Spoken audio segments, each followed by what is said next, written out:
네, 안녕하세요. 성공취업의 시작 잡정보센터 이남기입니다. 네, 안녕하세요. 정보윤입니다. 네, 오늘이 다시 월요일이 돌아왔습니다. 주말 동안 푹 쉬시고 또 편안하게 조금 집에서 빈둥거리시다가 월요일만 되면은 조금 무기력해지고 이런 월요병이 찾아오게 되는데 보윤 씨는 월요병이 있으신가요? 네, 저만의 사실 꿀팁이 있는데요. 네. 저는 좋아하는 걸 월요일에 하는 편이에요. 좋아하는 저는 거를. 네, 영화 보는 걸 되게 좋아해서 오늘도 사실 퇴근 후에 영화를 예매를 해놨거든요. 이런 식으로 좀 좋아하는 걸 월요일에 미리 뭐 하겠다라고 다짐을 하거나 예약을 해두면 월요일이 기다려지는 것만큼은 아니더라도 네. 좀 버틸만 해지는 것 같아요. 네. 남규 아나운서는 주로 월요병 어떻게 극복하시나요? 저는 월요병이 막 그렇게 있는 편은 아닌데 회사를 사랑하시는 일요일에 한 주 동안 조금 못했던 거, 내가 아쉬웠던 네. 거를 정리하고 조금 뭐 짐 정리도 하고 하다 보면은 이제 다음 주는 못했던 거를 조금 더 잘해봐야지 하면서 약간 힘도 나는 월요일부터 조금 힘차게 출발, 거짓말하는 것 같네요. 제가. 너무 모범생스러운 대답을 하셔서. 근데 실제로 조금 부족했던 걸 정리하면 조금 도움이 되긴 하더라고요. 네. 저는 이런 방법으로 극복을 하고 있는데 제가 또 취준생분들의 월요병 타파를 위해서 방법을 하나 찾아봤습니다. 아침 식사를 거르지 말고 피로회복에 도움이 되는 신선한 과일이나 야채나 채소를 꾸준히 섭취해 주시고요. 또 머리를 맑게 하고 노폐물 배설과 생리 기능을 도와주는 수분을 섭취하시고 또 근육 피로가 쌓이지 않도록 스트레칭을 하시면 월요병을 또 금세 타파할 수 있다고 합니다. 네, 피할 수 없으면 즐겨라 라는 말도 있잖아요. 이런 식으로 지금 남규 아나운서가 소개해 주신 방법을 통하면 월요병도 극복할 수 있고 또 활기찬 하루도 시작할 수 있을 것 같습니다. 나름 효과도 정말 있다고 하니까요. 꼭 따라해 보시고요. 오늘 본격 월요병 타파 방송 잡정보센터 시작합니다.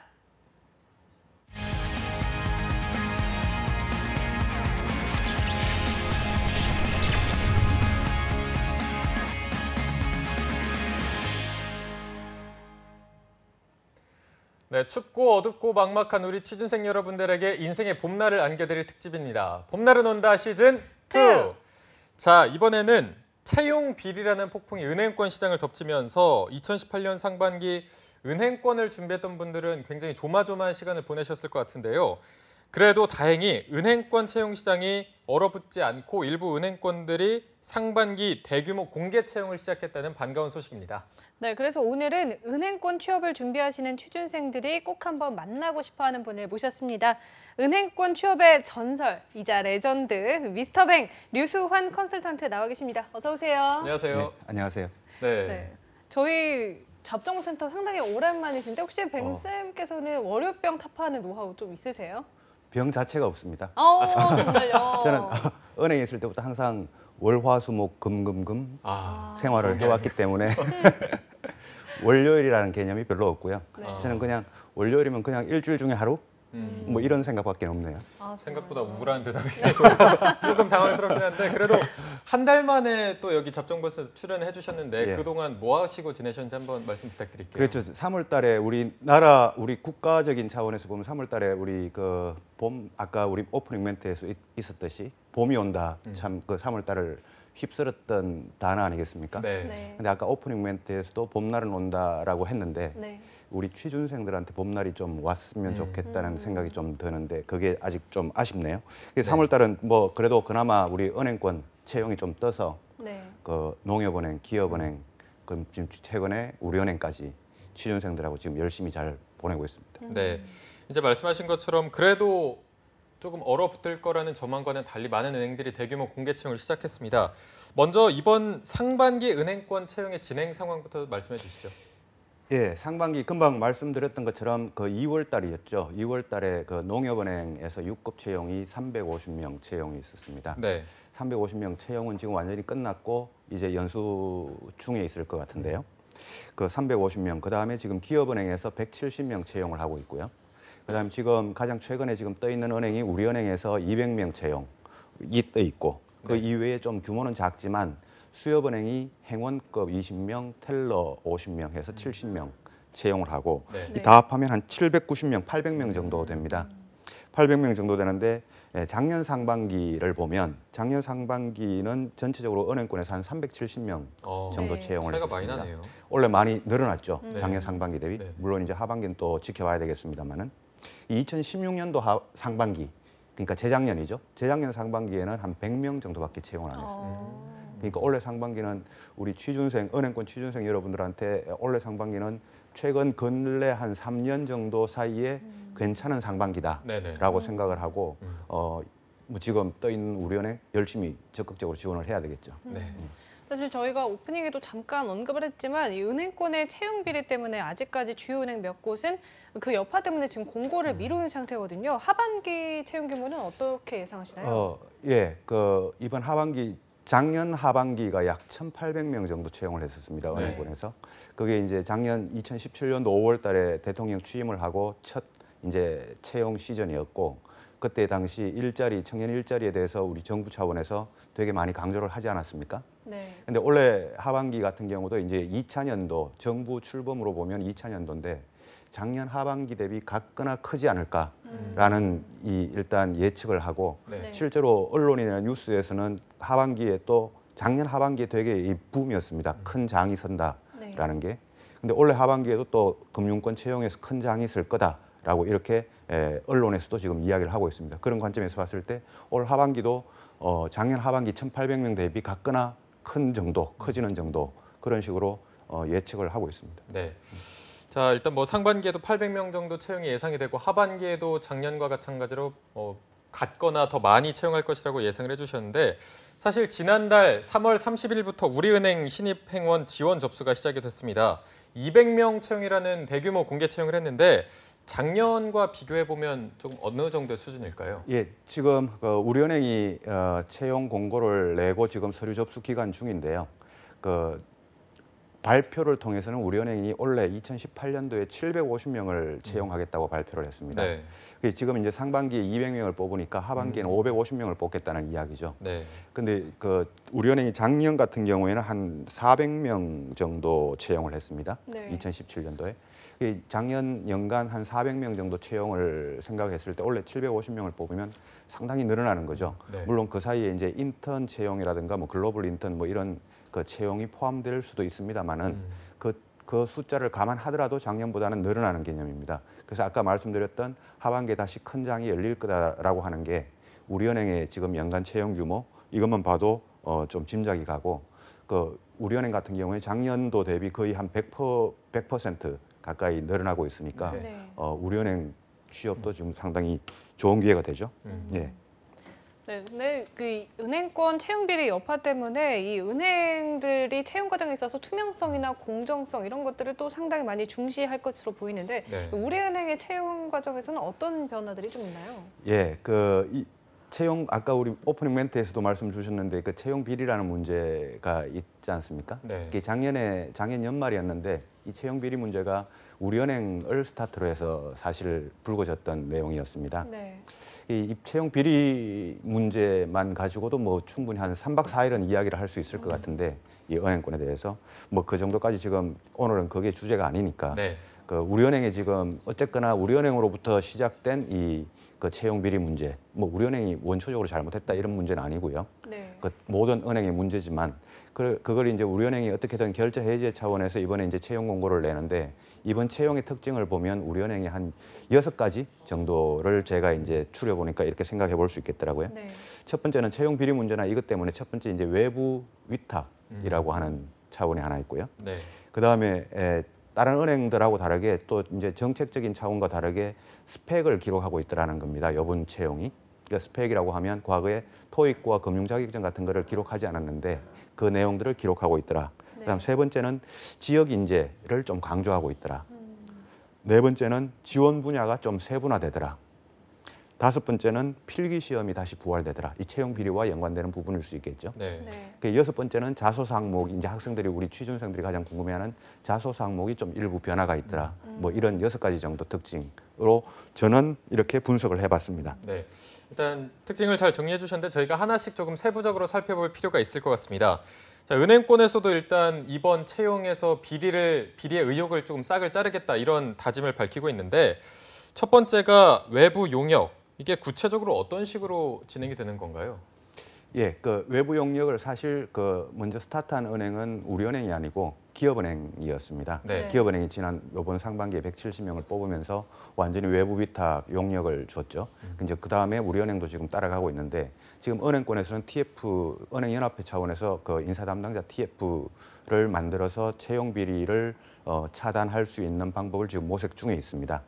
근데 지금 외부 용역을 준다라는 게 그 어떤 특정 기업을 선정을 해서 거기에다가 이제 채용 과정을 절차를 맡긴다는 건데 네. 그거 중에서는 은행마다 조금씩 다릅니다. 조금씩 다를 수 있어서 다르다는 게 아니라 다를 수 있어서 일부는 은행이 좀 관여하는 그 외부 용역이 될 수도 있고 어떤 부분에서는 은행이 완전히 관여하지 않는 이런 외부 용역이 될 수도 있고 네. 성격이나 계약에 따라서 조금씩 달라질 수 있다라는 거에 대해서도 조금 이 문제는 있습니다만은 이 통일되는 게 가장 좋죠. 그런데 이 문제는 있습니다만은 일단 외부 용역은 그런 식으로 진행이 됩니다. 네. 은행마다 이 외부 위탁 업체나 이제 그런 형태가 조금씩 다를 수 있다 보니까 취준생들 입장으로는 좀 어수선하고 또 체계적이지 못하다 이렇게 느낄 수도 있을 것 같은데 뱅쌤께서는 이런 변화에 대해서 좀 어떻게 생각하시나요? 맞습니다.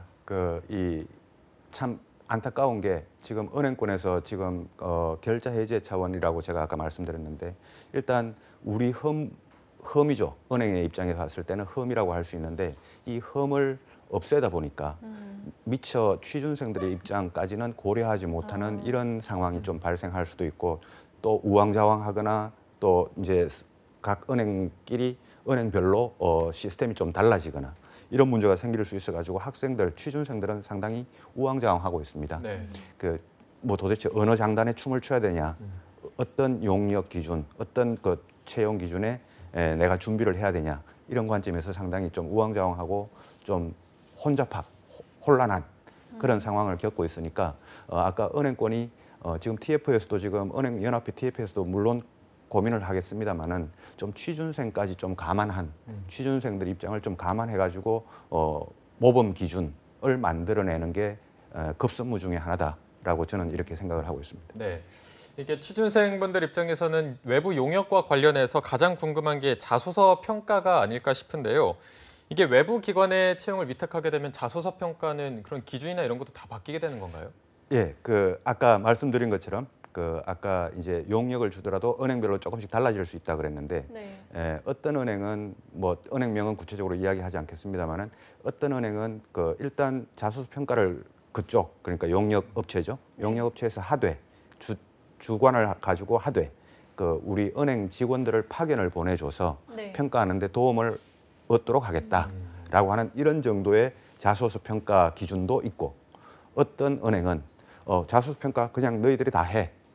너희들이 다 해. 그냥 기준만 서류적인 기준만 제시해 줄게. 네. 라고 하는 이 정도의 수준에서 자소서 평가를 하는 것도 있고 그러다 보니까 학생들이 자소서를 어떻게 적어야 되는지 누가 내 자소서를 읽는지도 모르고 누가 내 자소서를 평가하는지 구체적으로 뭐 과거에는 내가 자소서를 적으면 인사 담당자가 읽을 것이다 라는 걸 알고 있었단 말이죠.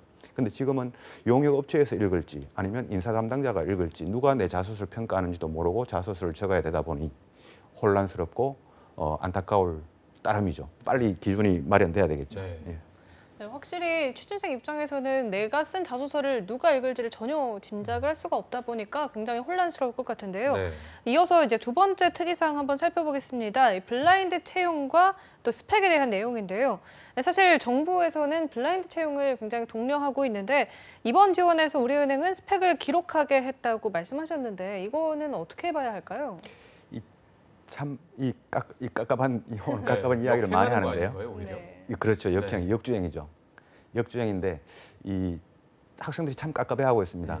깝깝해하고 있는데 이번 우리은행 바로 지난번 3월달에 뽑았던 기업은행까지는 그러지 않았습니다. 네. 기업은행은 또 100% 블라인드 채용이었죠. 네. 학교도 안 적고 뭐 사진도 안 올리고 그다음에 뭐 전공이라든가 자격증, 토익 이런 거를 완전히 다 뺀 그러니까 정부의 정책에 순응하는 채용 지원서 프로세스를 가지고 있었거든요. 근데 이번 3월 말에 떴던 우리은행이 금융 자격증도 적고 토익 성적도 적고 제2 외국어도 적고 이걸 다 적는단 말이죠. 네. 이 다 적다 보니까 학생들이 나 지금까지 금융 자격증이 이제 블라인드 채용이라서 준비 안 했는데 갑자기 이걸 적으라고 하니 또 불이익을 당하는 거 아닌가? 이번에 또 취업 못 하는 거 아닌가? 이 하는 이런 또 혼란에 또 빠진단 말이죠. 그래서 이 우리은행의 지금 이 방식은 잘 됐다 잘못됐다를 떠나서 상당히 혼란을 주는 어떤 시스템이면은 분명한 것 같습니다. 네. 그래서 이것도 물론 통일이 돼야 되겠죠. 그래서 이 스펙을 적고 있는 거는 제가 봤을 때는 완전히 역주행이라고 생각을 합니다. 어떤 한쪽으로 가는 방향이 옳은데 지금 방향에서 봤을 때는 지금 어떤 정책적인 방향에서 봤을 때는 블라인드 채용이 아마 대세가 아닐까 이런 생각이 들고 우리은행은 좀 그런 관점에서 좀 역주행이다라는 평가를 안 내릴 수가 없네요. 근데 은행에서는 또 좀 고역이긴 할 겁니다만은 네. 역주행이면은 분명한 것 같습니다. 네. 그럼 우리은행이 이렇게 그 역행하게 된 이유가 있을까요? 이렇게 스펙을 구체적으로 적으라고 하게 된? 그렇죠. 오늘입니다. 오늘 아침에 뉴스에 어떤 뉴스가 나왔냐면 머니투데이 기사인데요. 뭐 방송사 이야기해도 되는지 모르겠습니다. 저 머니투데이 기사인데 거기서 은행권 취업이 앞으로 다시 스펙을 적는 쪽으로 바뀔 것 같다라는 기사가 나옵니다. 오늘 아침에. 그러면서 우리은행이 이렇게 금융자격증, 토익, 학점 이걸 적다 보니 하반기 이제 TF 결과가 어떻게 나올지 모르겠지만 결국 이 우리은행이 이렇게 하는 이유가 외부 용역을 주다 보니까 뭔가 평가를 할 수 있는 기준이 없는 거예요. 네. 그러다 보니까 외부 용역 업체에서 뭔가 객관식으로 계량적으로 평가를 할 수 있는 지표가 있어야 될 텐데 그 지표를 만들다 보니 스펙이 다시 들어가야 되는 거예요. 네. 그런데 자소서가 만약에 들어가다 보면 그게 또 주관적인 평가가 들어간단 말이죠. 그래서 자소서 평가를 이 주관적으로 안 하고 뭔가 객관화시켜서 자꾸 어떤 비리의 원천을 차단을 하려고 하다 보니 이 스펙이라고 하는 계량적인 평가 요인이 들어갈 수밖에 없는 이런 우리은행의 안타까운 현실 이해는 합니다. 네. 이해가 되고 하는데 일단 빨리 정리가 돼야 됩니다. 네. 일단 뭐 취준생 입장에서는 충분히 혼란스러울 만한 상황인 건 분명해 보이는데요. 그렇다면 저희가 실제로 우리은행 지원서에 기록하는 스펙 내용은 어디까지 기록해야 되는지 한번 직접 살펴보도록 하겠습니다. 네, 2018년 우리은행 상반기 채용 지원서에 기록해야 할 스펙 내용을 한번 살펴보면요. 고등학교와 대학교, 대학원의 지역, 학교명을 기본적으로 기록해야 하고 입학과 졸업 시기, 전공과 학점 등을 모두 기록해야 합니다. 또 그리고 근무 경력과 어학 점수, 전문 자격증, 금융 자격증, IT 자격증, 학내외 활동, 국내외 봉사 활동 등의 내용도 기록해야 합니다. 이거는 정말 다 스펙을 기록해야 되는 상황인 것 같은데 취준생분들이 좀 문의사항이 많을 것 같아요. 어떤 거를 실제로 묻고 하고 있나요? 제일 많이 묻는 내용이 다른 은행도 이렇게 갈까요? 아니면 하반기에 또 이렇게 갈까요? 하는 이 질문입니다. 네. 지금 4학년 기준 또는 이제 취준 이제 한 시즌 정도 거쳐본 취준생이라면 이번 상반기에 우리 은행 한 은행이 이렇게 하고 그냥 끝난다라고 하면 그건 어떻게든 한번 버텨보겠다. 근데 하반기에 가서 다시 전 은행이 다시 이런 식으로 간다면 뭐 지금부터 뭔가 다 금융 자격증이라든가 토익 공부라든가 다시 해야 될 거 아니냐. 네. 좀 미리 좀 알려달라는 거예요. 이거를. 그게 우리 취준생들의 절절한 반응입니다. 그러면서 제일 많이 나오는 질문이 앞으로 다른 은행은 어떻게 될 것 같냐.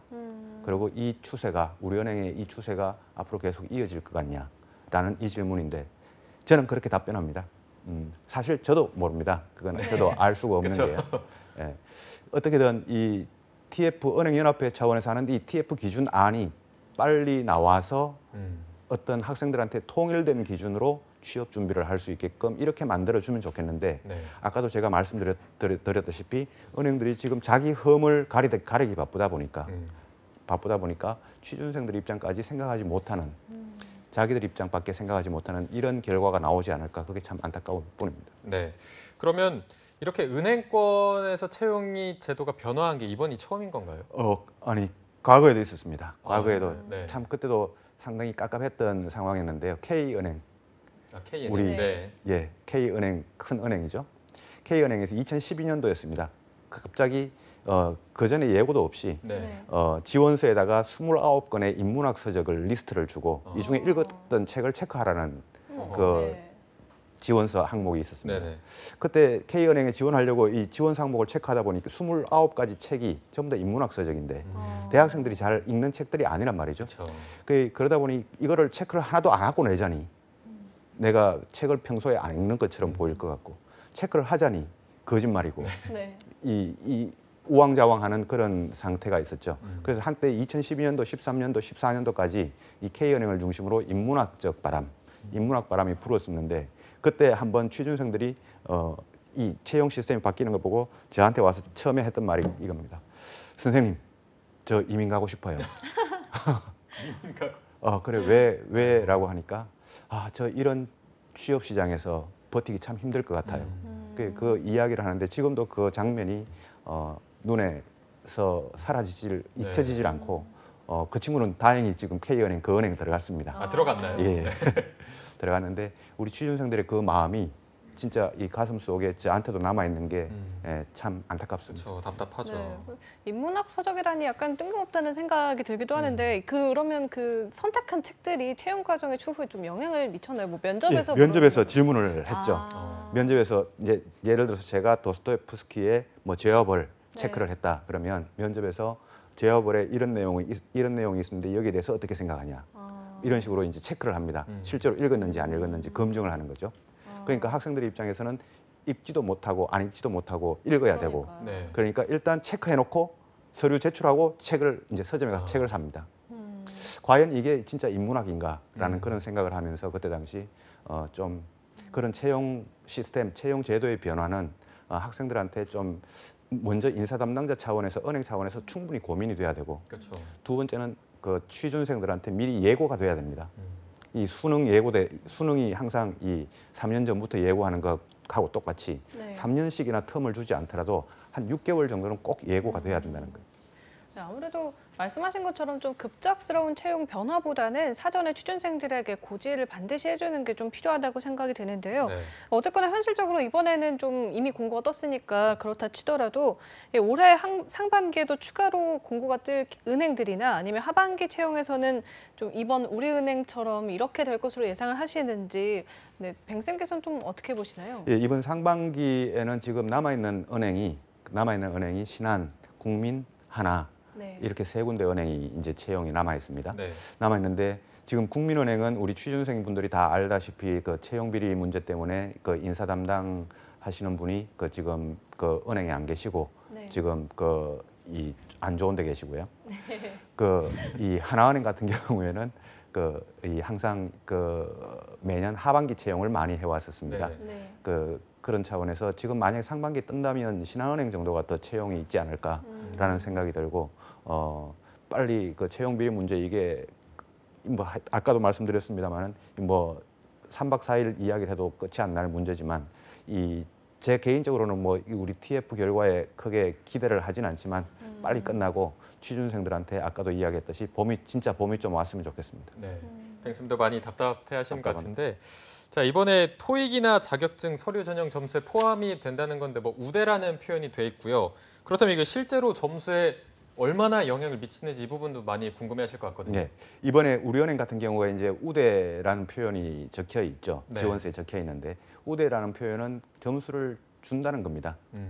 0.1점이든 1점이든 10점이든 어떤 식으로든 점수를 준다는 게 우대니까 이게 어느 정도 영향을 미칠까 그게 중요한 문제지 영향을 미친다 안 미친다의 답변은 미친다는 답변입니다.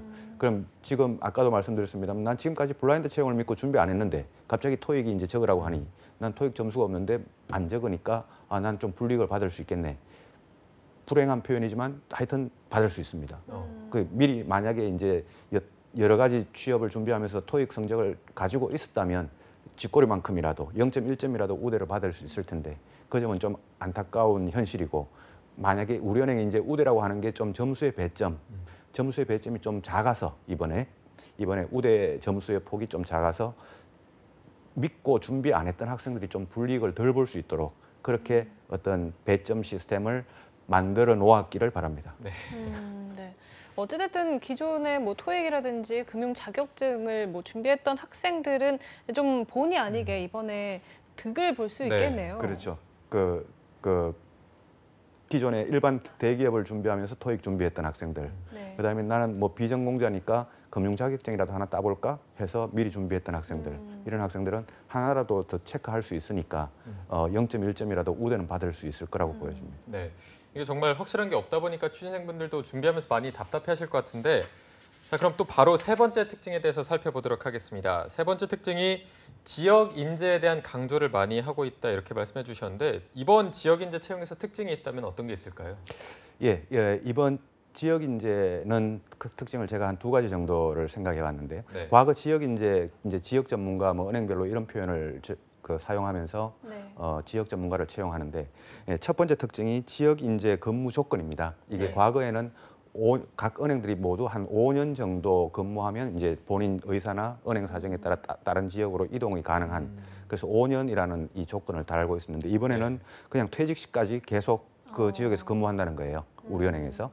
그래서 이게 특징이 하나가 있고, 네. 두 번째가 좀 특정 지역에 대해서 좀 우리 은행에서 강조를 하고 있는 것 같다라는 거예요. 특정 지역이 어디냐면 경기 남부 지역, 네. 경기 남부 지역, 또 하나는 그 경남에 있는 진주 사천 지역, 요 2군데 지역에 대해서 좀 그 강조를 하고 있는 것 같다라는 그런 내용이 좀 특징적입니다. 네. 네, 경기 남부와 이 진주 사천은 좀 어떤 특징이 있길래 이렇게 따로 강조를 하고 있는 건가요? 예, 제가 그 우리은행 홈페이지를 들어가서 그 한번 찾아봤습니다. 진주 사천부터 찾아보니 네.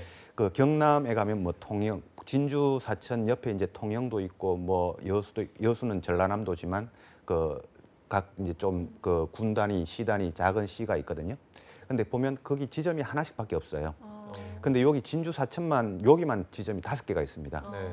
그만큼 이제 지점은 이제 진주 혁신도시 해가지고 이제 개발 그 건이 맞물리면서 그 지점을 이제 개설을 해야 되는 상황인데, 이제 지점 인원이 없다 보니 이 지역의 인재를 좀 급히 충원을 해야 될 필요가 있다라는 그런 느낌이 좀 느껴지고요. 네. 경기 남부 지역은 이 과거 한 20년 전부터 해서 경기 남부 지역은 계속 은행권에서는 이 마의 지역이었습니다.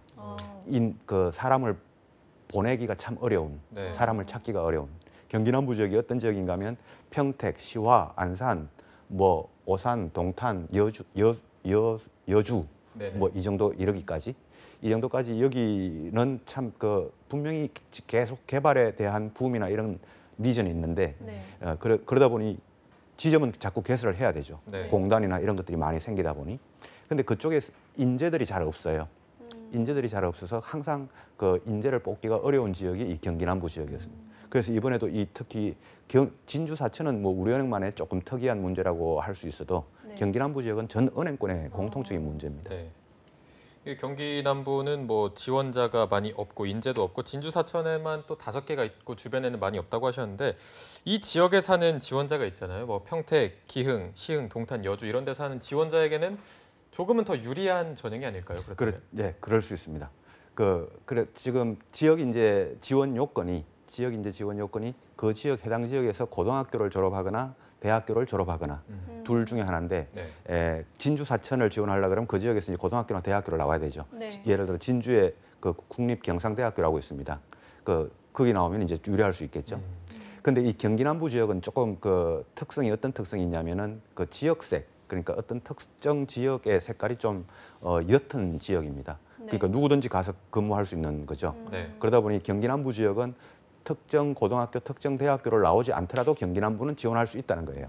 그렇게 조건을 만들어줬습니다, 이번에. 그래서 경기 남부를 지원하실 분들은 내가 그쪽 지역이 연고다 아니다 관계없이 경기 남부는 지원할 수 있는데, 경기 남부는 사실 한번 가보시면요, 평택, 오산, 동탄 이쪽을 한번 가보시면 네. 화성 포함해서 좀 황량합니다. 어. 그래서 한번 갔다 온 분들은 참 여기 지역 연고자라도 여기는 참 지원하기 어렵겠다라고 하는 지역이 경기 남부 지역입니다. 네.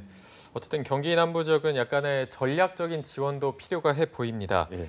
자, 이제 다음 특징을 살펴볼 텐데, 4번째 특징이 지원 분야가 다양하다는 거였거든요. 이게 또 어떻게 나누고 있고 각 나눈 것마다 특징은 어떤 게 있는지 한번 설명해 주시죠. 예, 이번에 지원 분야를 우리은행에서 좀 세분화시켜서 나누었는데, 네. 이제 특별히 일반 지원, 가장 이제 보편적인 지원자들이겠죠. 네. 일반 행원 분야가 이제 가장 보편적인 분야고, 그다음에 2번째가 이제 지역 인재입니다. 지역 인재는 조금 전에 이제 설명해 드렸던 그 내용이고요.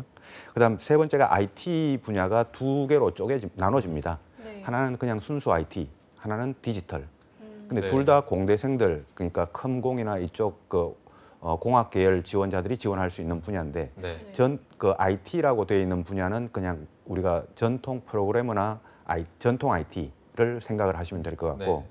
디지털 분야는 4차 산업혁명과 관련된 빅데이터, 인공지능, 뭐 사물 인터넷, 좀 이쪽과 관련된 그 스마트한 그 IT 쪽으로 생각을 하시고 지원을 하시면 될 것 같습니다. 네. 그 이외에 리스크와 자금 운용, 그 다음에 보훈 대상자가 있는데 보훈은 뭐 늘 항상 있었고 리스크 자금 운용 쪽을 별도로 채용하고 있다. 그래서 일반 보훈을 제외한 나머지를 보면 5분야로 나눠서 지금 채용하고 있는 거죠. 네. 그러면 전공에 따라서 이 분야를 좀 선택하는 게 유리한 건가요? 예, 조금 전에 말씀드렸던 분야 중에 리스크하고 자금 운용 중에 그 쪽은 금융공학, 통계학, 수학 그 이외에 일반 상경 계열, 네. 그 경제학이라든가 경영학이라든가 회계학 뭐 이쪽도 지원할 수 있고요. 이쪽 전공에 계신 분들이 좀 유리할 것 같고 아무래도 디지털 IT 쪽은 컴공이나 그 뭐 공학 계열에 계신 분들인데 그 중에서도 학교 다니면서 좀 4차 산업혁명 쪽의 그 분야 그러니까 뭐 인공지능이라든가 빅데이터라든가 이쪽에 대해서 프로젝트라든가 이런 걸 좀 해보신 분들은 네. 디지털 쪽으로 지원하는 게 좀 유리할 것 같고 그 이외에 일반 행원과 지역 인재는 전공과 관계없이 공대생이든 어디든 지원할 수 있으니까 이 일반 요 분야는 뭐 전공과는 무관할 것 같습니다. 네. 네. 네, 이어서 이제 5번째 특징을 한번 살펴볼 텐데요. 필기 시험 부활이 된다고 말씀하셨는데 필기 네. 일정은 좀 어떻게 진행이 될까요? 예, 우리은행이 이제 4월 16일 날, 오늘이 4월 9일이죠. 네. 그 딱 일주일 남았네요. 네. 딱 일주일, 다음 주 월요일이 서류 마감입니다. 네. 그리고 필기 시험이 4월 28일입니다. 28일이니까 실제로 서류 발표 나고 필기 시험까지 12일의 시간이 있는 거죠. 네. 12일의 시간이 있는데 이 우리은행 지원자가 약 2만 명에 가까울 거로 예상이 됩니다. 12일 동안 자기소개서를 다 읽어낼 수 있을까? 읽어낼 수 있습니다. 답은 읽어낼 수 있고요. 네. 읽어낼 수 있는데 다만 좀 시간은 촉박한 것은 사실입니다. 네. 한 일주일 정도 텀을 뒀을 때 서류 발표 날짜를 지금 공고를 하지 않았습니다. 네. 우리은행에서. 그럼 4월 16일 날이 서류 마감이 되고 그 다음 주 토요일이 이제 4월 28일인데 그 다음 주 주중에 서류 발표가 날 것 같아요. 네. 그러니까 이제 필기 시험이 부활이 되는데 필기 시험이 주관식 필기가 아니고 객관식 필기가 나올 것 같습니다. 네. 그러니까 이제 사지선다형이죠. 그러니까 미리 금융이라든가 경제라든가 이런 거는 좀 미리 좀 공부를 해 놓는 준비가 좀 필요하다. 뭐 그런 상황입니다. 네. 취준생 입장에서는 스펙도 적어내야 되고 또 필기 시험 준비까지 하려면 더 막막하고 힘이 들 텐데 이번 필기 시험 준비를 조금 어떻게 해야 될까요? 예, 제가 우리은행 채용을 이번에 외부 용역을 줬지 않습니까? 외부 용역을 주고 우리은행 채용 사이트를 제가 직접 한번 들어가 봤습니다. 네. 직접 들어가서 혹시 필기 시험에 대한 안내가 있나 싶어서 들어가 보니 우리은행 이렇게 돼 FAQ 네네. 페이지에 필기 시험에 대해서 안내를 하는데 이렇게 되어 있습니다. 필기 시험은 여차여차해서 구체적인 과목이나 내용은 사전에 공개하지 않습니다. 라고 이렇게 되어 있습니다. 비공개인가요? 네. 상당히 취준생 입장으로서는 참 깝깝할 뿐이죠. 깝깝할 뿐인데 이제 우리은행 측에서는 이렇게 외부로 알려주고 있지 않지만 그냥 다만 이제 언론이나 뉴스를 통해서는 필기 시험이 어떤 식으로 나올 거냐면 조금 난이도는 있을 것 같다. 그리고 경제, 시사, 그다음에 경제신문, 그다음에 금융과 관련된 내용. 그래서 금융과 관련된 내용은 금융 NCS라고 있습니다. 우리 취준생분들은 다 알 겁니다. NCS 중에서도 금융 쪽 분야의 질문들이죠. 그런 쪽 공부를 좀 하라. 그리고 금융 자격증을 공부하셨던 분들이 있다면 금융 자격증 안에 있는 내용들을 다시 한번 리뷰하라. 그리고 경제신문 꾸준히 읽어라. 그리고 취준생들이 보고 있는 경제 시사 상식 관련된 객관식 문제지대가 있습니다. 예를 들면 학생들이 보는 매경 테스트, 한경 테스트 뭐 이런 것들이 있는데 네. 그런 공부도 지금 새로 할 필요는 없지만 해본 게 있다면 한 번 더 리뷰하라. 그런 식으로 준비를 좀 하는 게 가장 최선일 것 같습니다. 네. 자, 저희가 이번 우리은행의 채용 특징에 대해서 살펴봤는데요. 사실 뱅쌤을 통해서 각 은행권으로 취업한 분들이 굉장히 많을 텐데 오늘 우리가 다룬 우리은행에 대한 만족도는 실제로 어느 정도인지 좀 솔직하게 말씀 부탁드립니다. 네. 솔직하게 네. 은행권 다 똑같습니다. 똑같은데 실제로 제가 만족도를 보면 각 은행에 들어간 학생들을 제가 지금도 컨택을 하고 있는 네. 친구들이 100명이 넘는데 네. 그중에 가장 만족도 높은 은행은 제 꼽으라 그러면 저는 기업은행인 것 같아요. 기업은행. 예, 기업은행 들어갔던 친구들이 가장 은행에 대한 만족도가 높았던 것 같고 네. 우리은행은 우리은행은 중간 중간이 맞나요? 예, 중간 또는 중간보다 중상급 정도에 속하지 최상급은 아닌 것 같습니다. 그런데 일단 우리 취준생들 입장에서는 어떤 은행이든지 상관없습니다. 들어가기만 할 수 있다면 그 은행이 여러분들한테는 최고의 은행이 될 겁니다. 네. 마지막 포장을 조금 잘해주시네요. 네. 네, 오늘 우리은행 채용 전략에 대해서 이야기하다 보니까 어느덧 마무리해야 할 시간이 다가왔는데요. 네. 우리은행 지원자들에게 뱅쌤의 마지막 신의 한 수 알려주신다면 어떤 게 있을까요? 예, 제가 신의 한 수 뭐 한 두 가지만 이야기를 네. 하자면요. 네. 아까 필기시험 준비 미리 해야 됩니다. 그 필기시험 서류 발표하고 필기시험 공부할 시간이 없으니까요. 우리은행 지원자분들은 미리 필기시험 제가 아까 이야기했던 방식대로 미리 좀 공부를 하시고, 두 번째는 지역 인재 다시 한번 검토해보라.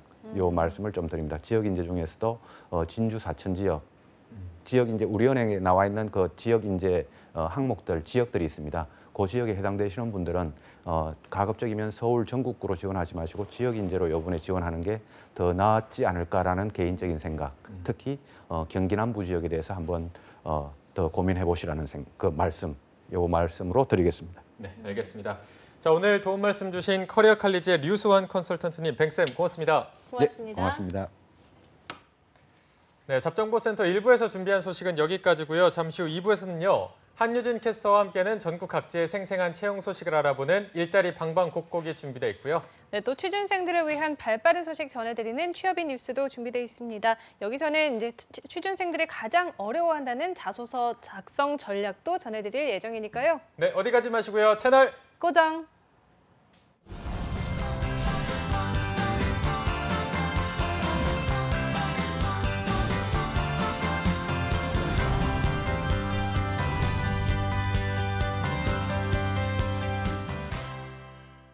든든한 생활 시작해 볼까요?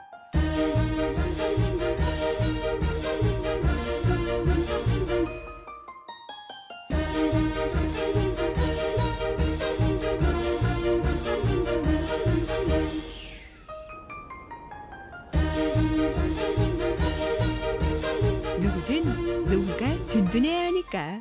개인형 퇴직연금 IRP 최대 연 700만 원까지 새 공제 혜택을 받으세요. 든든한 세제 혜택에서 든든한 노후 생활까지 개인형 퇴직연금 IRP가 여러분을 응원합니다.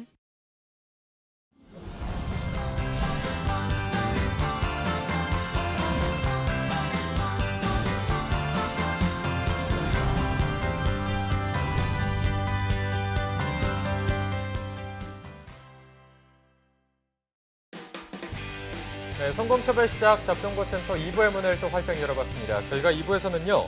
전국 각지의 생생한 채용 소식을 알아보는 일자리 방방곡곡이 준비되어 있고요. 네, 또 취준생들이 꼭 알아두면 좋을 뉴스들만 모아서 전해드리는 취업인 뉴스도 준비되어 있습니다. 먼저 일자리 방방곡곡부터 만나보시죠.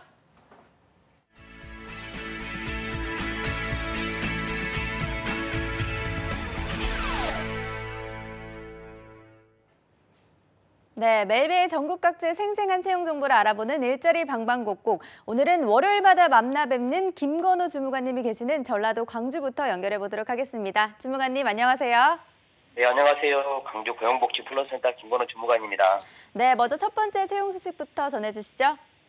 네, 첫 번째 전남 나주 지역 일자리 소개해드리겠습니다. 전남 나주시 남평읍에 위치하고 있는 토목건축 전문 건설업체인 KJ 종합건설 주식회사입니다. 토목 현장 시공 기술자 경력직 3명 채용할 계획입니다. 지원 자격은 학력 무관하고 경력은 3년 이상인 구직자 지원 가능합니다. 토목 초급 기술자 이상, 토목 기사 및 토목 산업기사 자격증 소지자 우대합니다. 자격이 되신 분들은 서둘러 접수하시기 바랍니다. 급여는 연 4,300만 원부터 시작하고 면접 후 협의 가능합니다. 접수 마감은 4월 22일까지입니다. 접수 방법은 이력서, 경력증명서, 자격증 사본 등을 준비하셔서 팩스나 이메일로 접수하시면 됩니다.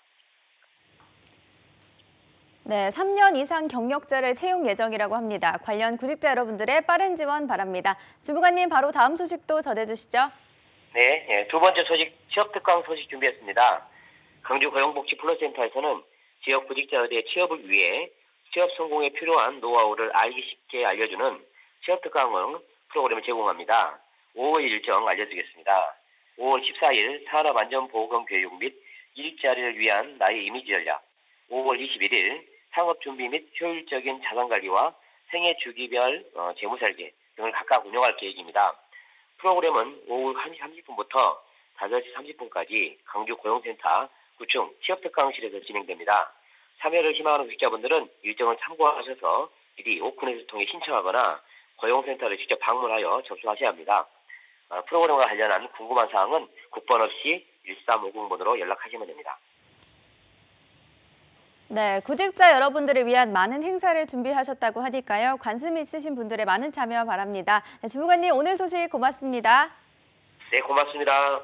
네, 다음은 경기도로 연결해 보겠습니다. 성남 고용복지플러스센터의 이은경 주무관님 안녕하세요. 네, 안녕하세요. 성남고용복지플러스센터 이은경 주무관입니다. 네, 주무관님 오늘은 어떤 일자리 소식 준비해 오셨나요? 네, 오늘 성남 지역 일자리 정보를 소개해드리겠습니다. 먼저 소개해드릴 기업은요, 주식회사 아로마라인입니다. 주식회사 아로마라인은 향료 및 식품 첨가물 개발하고 판매하는 기업이고요. 성남시 주원구 상대원 등에 위치하고 있습니다. 이번에 모집 분야는 영업 직원 2명, 격리 회계 직원 2명을 각각 모집하고 있습니다. 영업 직원은 식품 가공학이나 식품 생명화학공학 전공자 또는 관련 분야 경력자로서 2년제 대졸 이상의 학력이면 지원 가능합니다. 격리회계 직원은 제조업체 격리 경력 2년 이상자로서 9졸 이상 학력이면 지원 가능합니다. 컴퓨터 활용 능력 우수자, 인근 거주자, 운전 가능자를 우대합니다. 주 5일 근무고요. 영업 지원의 급여는 연봉 2,400만 원 이상, 그다음에 격리 회계는 연봉 2천만 원 이상 면접 후에 결정이 됩니다. 모집 기간은 채용 시까지고요. 이력서와 자기소개서를 담당자 이메일로 보내주시면 됩니다. 자세한 내용은 워크넷 채용 정보를 확인하시기 바랍니다. 네, 영업과 격리 회계 직원 각 2명을 채용 예정이라고 합니다. 구직자 여러분들의 많은 지원 바랍니다. 네, 주무관님 바로 다음 소식도 전해주시죠. 네, 두 번째로 소개해드릴 기업은요. 순효 노인 전문 요양원입니다. 순효 노인 전문 요양원은 성남시 주원구 성남동에 위치하고 있고요. 사회복지사 1명을 모집하고 있습니다. 해당 업무는 노인 요양원의 입소자 관리, 사회복지 및 사무 업무를 담당하고요. 2년제 대졸 이상 사회복지사 자격증이 있으면 지원 가능합니다. 인근 거주자와 여성분을 우대합니다. 주 5일 근무고요. 급여는 월 165만 원 이상 면접 후에 결정이 됩니다. 모집 기간은 4월 30일까지고요. 이력서와 자기소개서 등을 이메일로 접수하시면 됩니다. 자세한 내용은 워크넷 채용 정보를 확인하시기 바랍니다. 네, 지원 자격과 우대 사항을 꼭 체크하셔서 지원하시기 바랍니다. 네, 주무관님 오늘 소식 고맙습니다. 네, 고맙습니다. 네, 일자리 방방곡곡 전라도와 경기도 지역의 채용 정보 살펴봤습니다.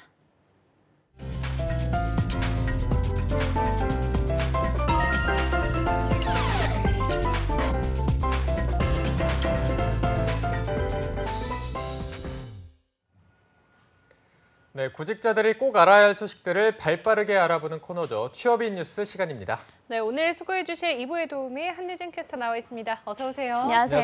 안녕하세요. 네, 자 저희가 오프닝 때 월요병 극복에 대한 얘기를 했었는데 뭐 그래요? 보윤 씨는 월요일에 좋아하는 일들을 한다. 저는 뭐 또 지난 한 주를 정리한다 이렇게 했는데 네. 한유진 캐스터는 본인만의 월요병 극복 방법 이런 게 있을까요? 저는 사실 월요병은 없고요. 약간 일요병이 있는 게 토요일에 쉬고 일요일에 12시 넘게까지 일을 하고 집에 가면 1시더라고요. 그래서 아이고. 딱히 월요병은 없고 일요병이 있는데 토요일에 하루 종일 잡니다. 네. 잠이 집에서. 최고죠. 네, 잠이 최고입니다. 그러면 일요일에 더 힘들지 않아요? 일요일에요. 네, 일요일에 좀 약간 토요일 저녁부터 우울해지기 시작하더라고요. 그래서 좀 많이 우울하다가 일요일에 또 일하다 보니까 좀 괜찮아지더라고요. 네. 네. 네, 일요병을 앓고 있는 한유진 캐스터였는데 오늘의 뉴스 어떤 걸 좀 준비해 오셨나요? 오늘은 첫 번째 뉴스부터 소개해드리도록 하겠습니다. 네. 올해 상반기 대기업 공채 전형에서 AI 채용 시스템이 진행 중인데요. 향후에 AI 채용이 업계 전반적으로 확산이 될 것이라는 조사 결과가 나왔다는 소식입니다. 네, 이미 롯데가 AI 채용을 진행하겠다 이렇게 밝힌 뒤로부터 핫한 키워드가 되지 않았나 싶었는데 이게 자세히 어떤 소식입니까? 네, 맞습니다. 이남규 아나운서가 말씀하신 대로 올해 상반기 공채 채용부터 롯데그룹은 AI 자기소개서 평가 시스템을 도입했고요. 네. SK 하이닉스도 일부를 시범 적용하기 시작했는데 3,171명을 대상으로 한 설문조사 결과 무려 61.3%가 AI 채용이 앞으로 업계 전반으로 확산이 될 것이다라고 응답을 했습니다. 네.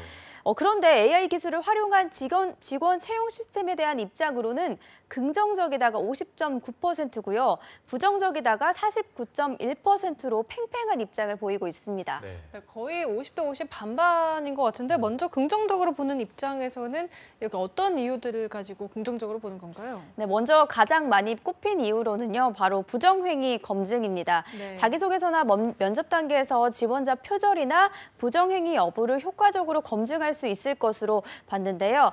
이어서 다음으로는 수많은 인재들을 판별하는 데에 따른 시간과 비용이 절약 가능하다라는 것에 19.6%로 두 번째 순위를 차지했고요.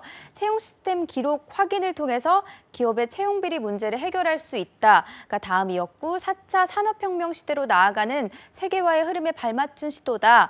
또 구직자들에게 지원의 편의성을 제고, 또 보다 정교한 인원 선발 모델을 통한 기업의 채용 만족도를 제고, 이 순으로 기대 의견을 보였고요. 네. 특히 최근 잇따른 채용 비리로 채용 공정성에 대한 내용이 화두에 오른 만큼 AI 기술 도입으로 인한 채용 투명성을 앞으로 끌어올릴 수 있을 거란 기대가 엿보이고 있습니다. 네. 안 그래도 채용 비리에 대한 걱정들이 많기 때문에 이런 거에 대한 긍정적인 반응이 많았는데 그렇다면 반대 의견으로는 또 어떤 이유들이 꼽혔나요? 네, 반대 이유로는요. 사람은 사람이 뽑아야 된다라는 이유로 23.7%가 1위를 차지했고요. 네. 이렇게 면대면을 통해서만 파악할 수 있는 지원자의 분위기나 또 인성 이런 것들을 정확히 파악하기 어려울 것이다라고 생각하는 입장이고요. 다음으로는 또 다양한 개성을 갖춘 구직자들을 하나의 잣대로만 평가할 수가 없다라는 우려로 22%를 차지했는데 네. 1위와 좀 비슷한 맥락이라고 좀 볼 수가 있을 것 같습니다. 그만큼 이 과반수 이상이 아직은 면대면을 거친 다양한 평가 기준에 대한 니즈가 있음을 확인해 볼 수 있습니다. 네.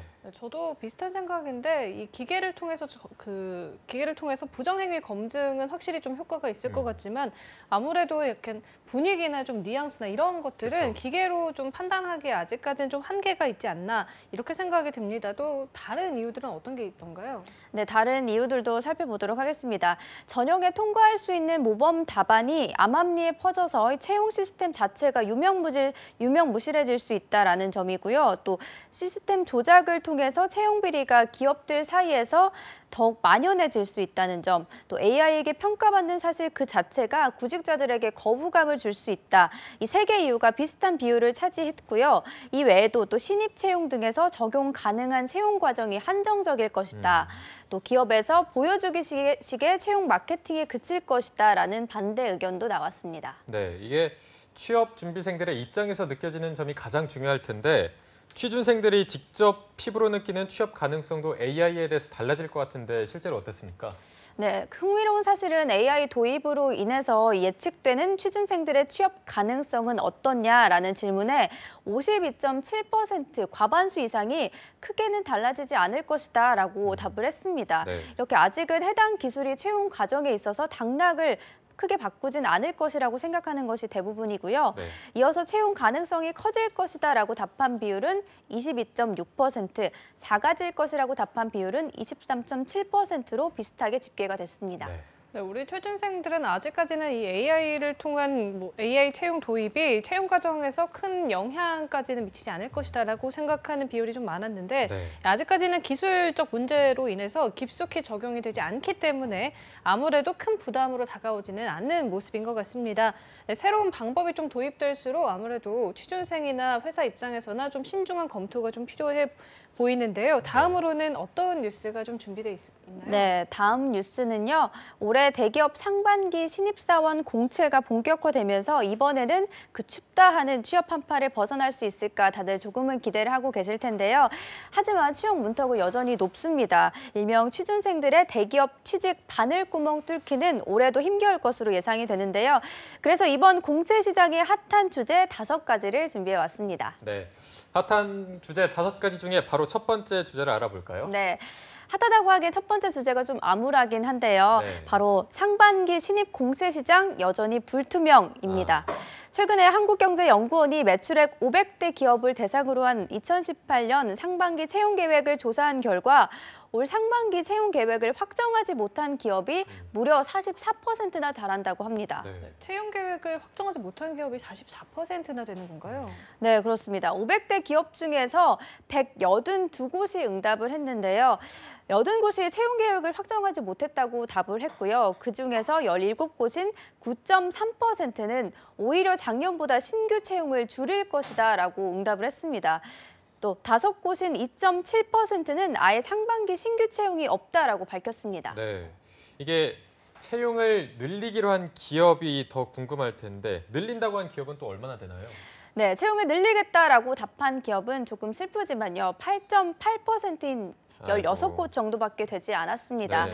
한 취업 포털 사이트에서 매출 상위 기업 321곳을 대상으로 조사한 결과에서도 주요 대기업 중에서 상당수가 아직은 상반기 신입 공채 계획을 확정하지 못했다라고 밝히기도 했는데요. 심지어 상반기 채용 규모를 확정한 81곳은 지난해보다 7.3% 적게 뽑는다고 답을 했습니다. 네.